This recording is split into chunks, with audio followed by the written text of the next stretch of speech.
Assalamualaikum warahmatullahi wabarakatuh.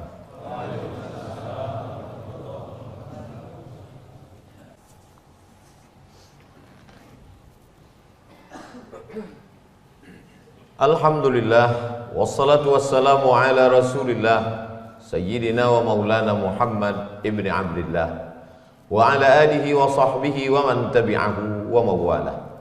Ashhadu an la ilaha illallah wahdahu la syarika lah wa ashhadu anna sayyidana Muhammadan abduhu wa rasuluhu la nabiyya ba'dah.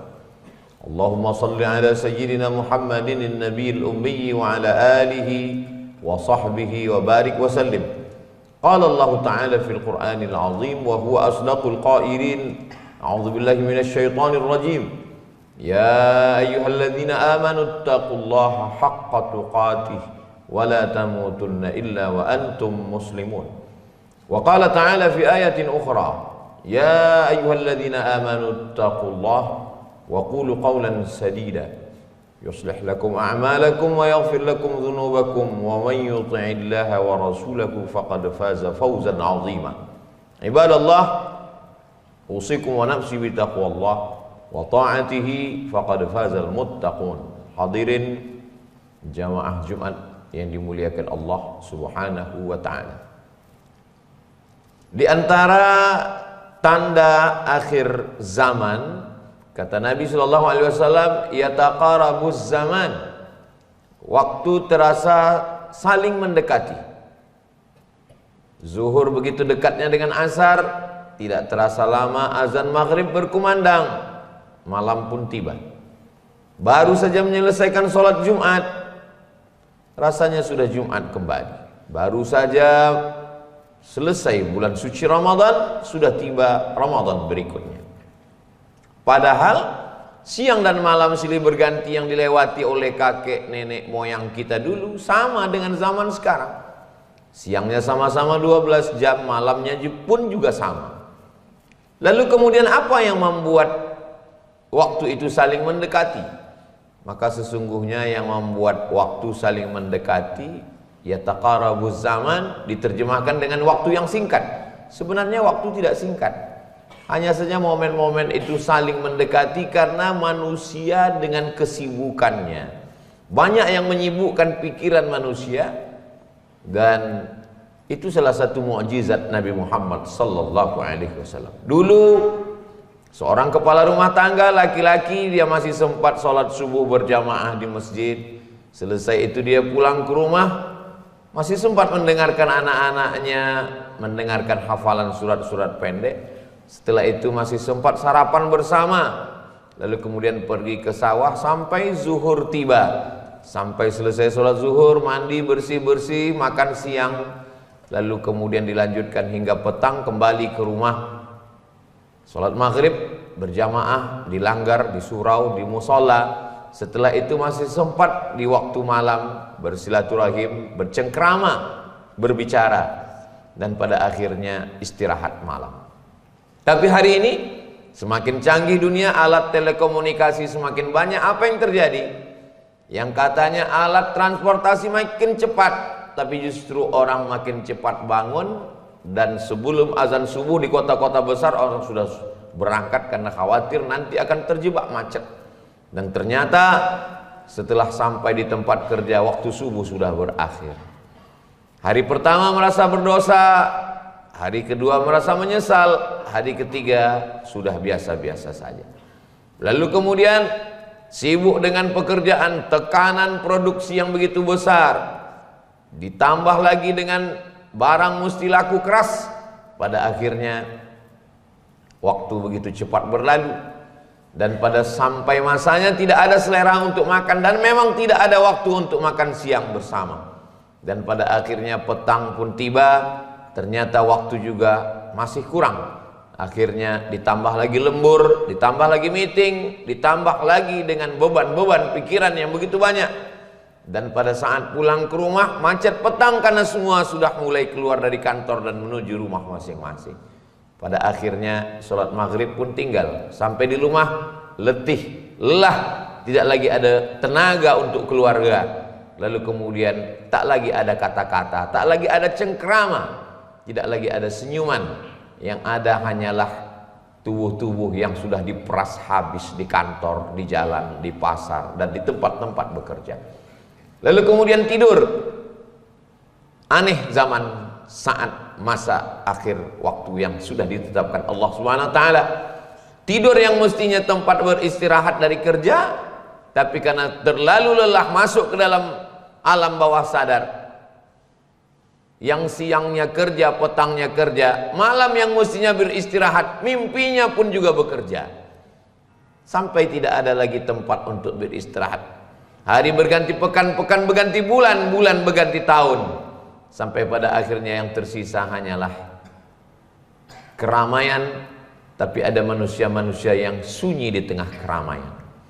Pada akhirnya di tengah hiruk pikuk kota, mengakhiri di ruang ICU, nafas terakhir di tengah kesunyian. Sebagaimana dulu meninggalkan anak-anak di waktu kecil, pada hari tua pun juga ditinggalkan oleh anak-anak. Sebagaimana dulu sibuk dengan dunia kerja sampai disebut dengan workaholic, pada akhirnya dunia kerja juga akan digantikan oleh orang yang lebih muda, lebih bersemangat. Yang paling menyakitkan adalah yang pernah meninggalkan Allah Subhanahu wa taala. Masih syukur kalau sempat bertaubat, kalau tidak maka larut, dan pada masanya juga akan ditinggalkan Allah Subhanahu wa taala. Al-yauma nansahum, hari ini mereka kami lupakan, kama nasu liqa'a yaumana, sebagaimana mereka sudah melupakan pertemuan dengan kami, kata Allah Subhanahu wa taala. Sebagaimana mereka melupakan, maka mereka juga terbalas dengan dilupakan. Melupakan anak, istri akan terbalas di hari tua menjadi orang-orang yang terlupakan, tertinggalkan. Betapa menangis seorang ayah, seorang ibu ditinggalkan anak di panti jompo. Tapi sebenarnya tangisan itu kalau direnung, dipikirkan, maka hari Jumat laki-laki yang sehat, tidak dalam keadaan sakit, sehat secara zahir dan batin, maka laki-laki mendengarkan nasihat khatib khutbah Jumat walau sesaat. Mungkin tidak sempat datang dalam acara pengajian, tapi yang namanya khutbah Jumat, man tarakal jumu'ata, siapa yang meninggalkan salat Jumat salasa marratin, 3 kali berturut-turut tahawunan, karena menyepelekan, karena menganggap enteng, remeh temeh salat Jumat, taba'allahu ala qalbih, Allah mengunci pintu hatinya. Laknat, kutukan bukan sakit. Berapa banyak orang yang sakit, justru dengan sakit itu Allah mengampunkan segala dosa-dosanya. Ma min nasabin wala wasabin wala saqamin wala syaukin yashtakuha. Kalau ada orang yang sakit hati, badan, pikiran, gundah gulana, bahkan sampai duri yang menusuk tapak kaki, illa kafarallahu anhu biha sayyi'atuh, mungkin dengan itu Allah mengampunkan, menghapuskan dosa-dosanya. Tapi yang paling mengerikan dari laknat Allah adalah ketika Allah berikan kesehatan, jabatan, umur panjang, tapi sebenarnya itu hanya menjadi sarana untuk melalaikan, melupakan Allah Subhanahu wa taala. Innallaha la yumli lidzalim, Allah mengulur kepada orang-orang yang zalim itu. Bagaimana Allah mengulur nikmat, mengulur kekuasaan, mengulur jabatan, mengulur harta, sampai kapan? Hatta idza akhadhahu lam yuflithu, sehingga ketika Allah menariknya, Allah menghukumnya, Allah tidak akan menyisakan walau sedikit pun. Maka kita mesti merenung sejenak, apakah usaha bisnis yang kita miliki ini menolong kita dari azab Allah, mendekatkan kita kepada rahmat Allah, atau justru menjauhkan kita dari kasih sayang Allah Subhanahu wa taala? Apakah kekuasaan yang begitu mudah seperti hadiah, apakah ini betul-betul nikmat dari Allah, atau justru seperti yang diterima oleh Fir'aun, diterima oleh Namrus? Toh mereka juga punya kekuasaan yang lebih hebat, yang lebih lama, lebih kekal, lebih abadi. Apakah masa muda yang dititipkan Allah ini sebagai rahmat atau tidak? At-tafakkur sa'ah, merenung walaupun sesaat, khairum min qiyami lailah, lebih baik daripada qiyamul lail sepanjang malam. Begitu kata sahabat Nabi Abu Darda radhiyallahu an. Kenapa? Karena manusia punya hati dan pikiran, dia mesti berhenti sejenak. Ada al-waqfah ma'allah, ada berhenti sejenak bersama Allah Subhanahu wa taala. Perjalanan hidup ini perjalanan panjang, dan ketika perjalanan panjang mesin mungkin panas, maka dia mesti berhenti sejenak di rest area. Ada tempat stasiun berhenti yang namanya subuh untuk memulai perjalanan supaya jelas gerak langkah mau dibawa kemana dan akan kembali kemana. Lalu kemudian ada yang namanya rest area zuhur, berhenti sejenak, ambil air wudhu. Panas dunia, sejukkan dengan air. Setelah itu serahkan semuanya kepada Allah. Kalaupun pekerjaan ini besar, ujian ini besar, target ini besar, cita-cita ini besar, keberuntungan ini besar, ada yang lebih besar. Allahu Akbar. Ulangi sekali lagi, Allahu Akbar kabira. Kalaupun dipuja-puji orang, dikatakan paling berhasil dalam bisnis, dalam usaha, walhamdulillahi katsira. Yang layak dipuji hanya Allah. Kalaupun dikatakan orang sebagai orang yang bersih, tidak ada cacat sama sekali, maka katakanlah wa subhanallahi bukratan wa asila. Begitu juga kalau dikatakan orang hina, rendah, tidak punya apa-apa, tidak punya prestasi, sampah, Allahu Akbar kabira. Memang aku kecil, aku hina, aku tidak punya apa-apa. Yang besar itu hanya Allah. Allahu Akbar kabira. Aku memang tidak layak dipuja dan puji. Walhamdulillahi katsira. Aku memang kotor. Bahkan aku diciptakan dari tanah yang hitam, yang rendah, yang hina, penuh dengan silap, salah dan dosa. Wa subhanallahi bukratan wa asila. Yang suci hanya Allah subhanahu wa ta'ala. Orang yang dipuji, ketika dia memuji Allah, sadarlah dia bahwa sesungguhnya dia tidak dipuji. Dia hanya sedang ditutupi segala aib dan cacatnya. Orang yang merasa dirinya besar, sadarlah dia bahwa ada yang lebih besar. Tapi orang yang disepelekan, yang diremehkan, yang dijauhkan, yang dijatuhkan, yang dibuli, yang diejek dan dicaci maki, dengan berserah diri kepada Allah, dia sadar bahwa sesungguhnya Allah sedang menguji dia. Terkadang kita sedang diuji, terbang, melambung, melayang sehingga kita lupa. Justru kita ingat Allah saat kita dicaci. Justru kita ingat Allah saat sakit. Justru ingat Allah saat rugi. Justru ingat Allah saat dihina. Maka terkadang hinaan jauh lebih mulia daripada pujian. Tapi pujian juga memberikan semangat untuk beraktivitas, tapi jangan mabuk dengan pujian. Begitulah Islam mengajarkan kita. Kalau di awal salat kita menyerahkannya kepada Allah, maka di ujung salat juga kita katakan at-tahiyyatul, segala penghormatan, mubarakatul, segala keberkahan, kelebihan, keutamaan, salawatul, segala doa-doa, thayyibatul, semua yang baik-baik, lillah, bukan milikku, bukan punya saya. Itu hanyalah milik Allah. Allah yang berhak. Tu'izzu man tasya. Kalau engkau mau, engkau angkat manusia setinggi-tingginya. Wa tudzillu man tasya. Kalau engkau mau, kau rendahkan, kau hinakan sejatuh-jatuhnya. Biyadikal khair. Dalam kuasamu segala kebaikan. Innaka ala kulli syai'in qadir. Engkau maha kuasa atas segala sesuatu. Manusia ketika dia lupa, maka pada saat itulah dia akan kehilangan dirinya. Dia stres, dia depresi. Semua penyakit bukan berasal dari makanan, tapi dari pikiran. Mulailah asam lambung naik, asam urat, darah tinggi, diabetes. Semua makanan menjadi racun. Yang katanya obat, yang katanya penawar, berubah menjadi racun ketika masuk ke dalam tubuh.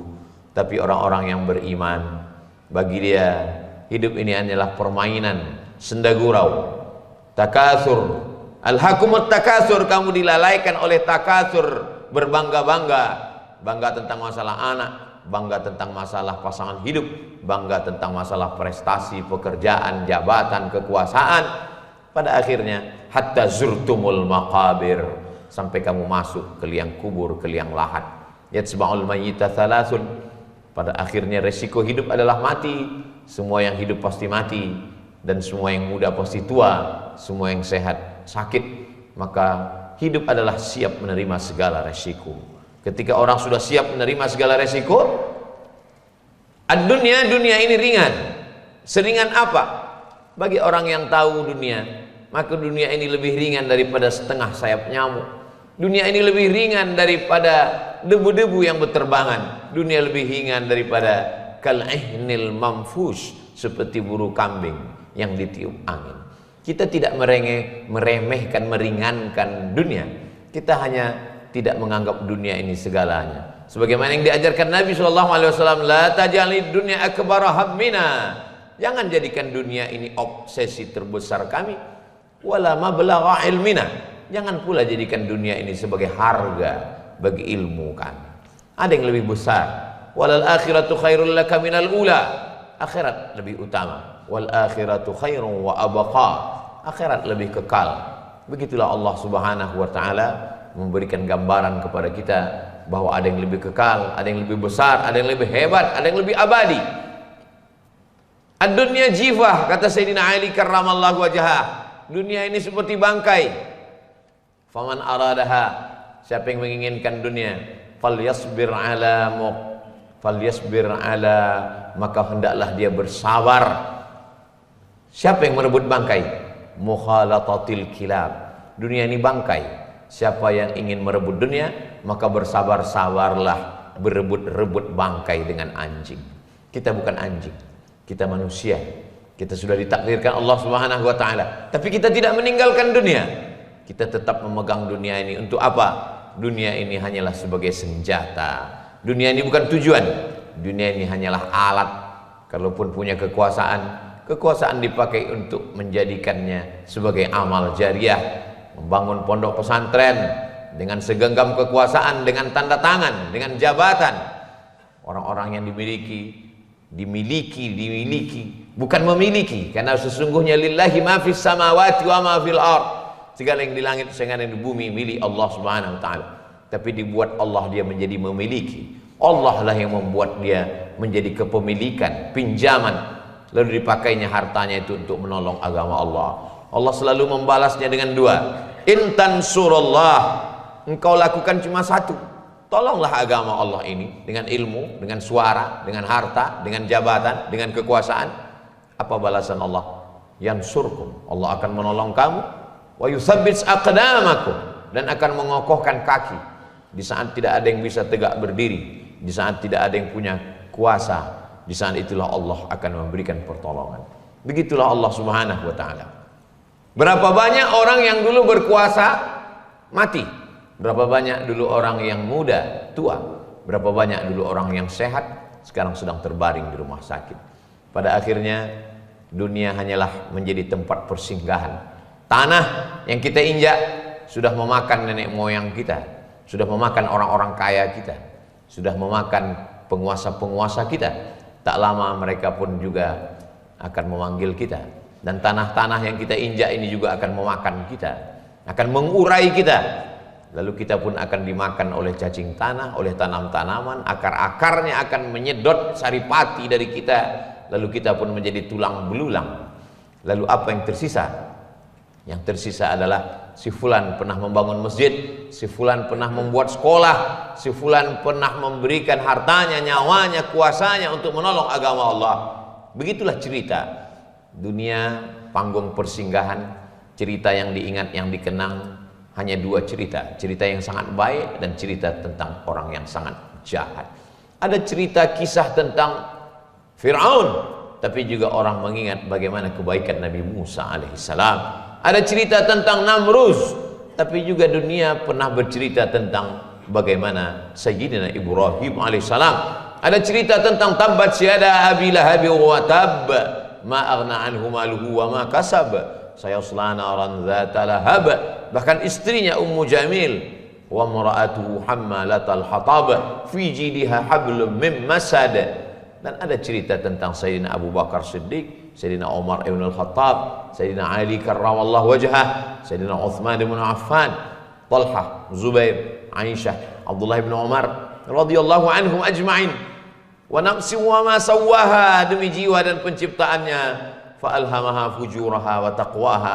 Allah berikan dua jalan, jalan fujur wa taqwaha, dan jalan taqwa. Qad aflaha man zakkaha, beruntunglah orang yang mensucikannya, beruntunglah orang yang memilih jalan yang benar. Wa qad khaba man dassaha, merugilah orang yang mengotorinya, menyia-nyiakannya. Siapa yang tidak pernah punya masa lalu? Silap, salah, dosa. Kullu bani Adam khata'un, semua manusia keturunan Adam ini adalah orang yang silap, salah. Wa khairul khata'ina tawwabun, sebaik-baik orang yang bersalah adalah orang yang menyesal. An-nadamu fil qalbi, menyesal dalam hati. Wal iqraru bil lisani, dia nyatakan dengan lisan, astaghfirullahal azim alladzi la ilaha illa huwal hayyul qayyum wa atubu ilaih. Wal itmaru alla ya'uda ilaihi abadan, tekad yang kuat untuk tidak kembali ke dalam dosa. At-taibu minadz-dzambi kama la dzambalah. Orang yang bertaubat dari dosa seperti orang yang tak berdosa. Innallaha la yaghfiru ayyushraka bih. Allah tidak mengampunkan dosa syirik. Wa yaghfiru ma duna dzalika liman yasha. Allah mengampunkan semua dosa selain daripada itu. Setelah minta ampun kepada Allah, minta maaf kepada istri, kepada suami, kepada anak, kepada jiran, kepada tangga, kepada kawan, kepada sahabat, membayar hutang, semua setelah dibersihkan, kembali kepada Allah, diundang, dijemput. Ya ayyatuhan nafsul mutmainnah, wahai jiwa yang tenang, irji'i ila rabbiki radiyatan mardiyah. Kembalilah menghadap Allah dalam keadaan ridha, senang, bahagia dan diridhai Allah Subhanahu wa taala. Fadkhuli fi ibadi, masuklah ke dalam golongan hamba-hamba yang baik, yang soleh. Wadkhuli jannati, masuklah ke dalam surga, mendapatkan salam, salamun qaulam min rabbir rahim. Barakallahu li wa lakum fil Qur'anil azim wa nafa'ani wa iyyakum bima fihi minal ayati wa dzikril hakim wa taqabbala minni wa minkum tilawatahu innahu huwal ghafurur rahim.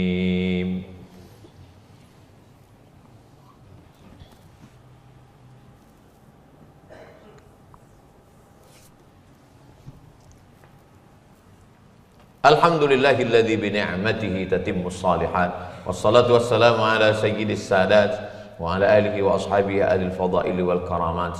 Asyhadu an la ilaha illallah wahdahu la syarika lah wa asyhadu anna sayyidana Muhammadan abduhu wa rasuluh wa safiyyuhu min khalqihi wa khaliluh addal amanah wa ballagha ar-risalah wa nasaha lil ummah wa tarakana 'ala al-mahajjatil bayda lailuha kanahariha la yazighu anha illa halik. Allahumma salli ala sayyidina Muhammadin an-nabiyil ummi wa ala alihi wa sahbihi wa barik wa sallim. Qala Allah ta'ala fil Qur'anil 'azim wa huwa asdaqul qailin. A'udzu billahi minasy syaithanir rajim. Bismillahirrahmanir rahim. Wal 'ashr innal insana lafi khusr illa alladhina amanu wa 'amilus shalihat wa tawassaw bil haqqi wa tawassaw bis sabr.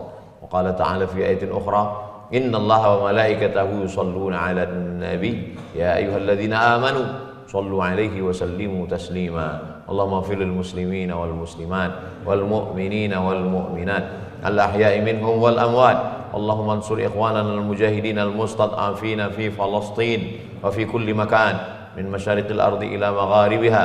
Allahumma dammir a'da'aka a'da'ad din. Allahumma shattit shamlahum wa farriq jam'ahum waj'al kaidahum fi nuhurihim ya rabbal alamin. Allahumma dafa'anna al ghala'a wal waba'a wal fahsya' والربا والزنا والمنكر والسيوف المختلفة والشدائد والمحن ما ظهر منها وما بطن من بلدنا هذا إندونيسيا خاصة ومن بلدان المسلمين عامة. عباد الله أوصيكم ونفسي بتقوى الله وطاعته فقد فاز المتقون. إن الله يأمر بالعدل والإحسان وإيتاء ذي القربى وينهى عن الفحشاء والمنكر والبغي يعظكم لعلكم تذكرون. فاذكروا الله العظيم يذكركم واسألوه من فضله يعطكم ولذكر الله أكبر والله يعلم ما تصنعون. أقم الصلاة. الله أكبر الله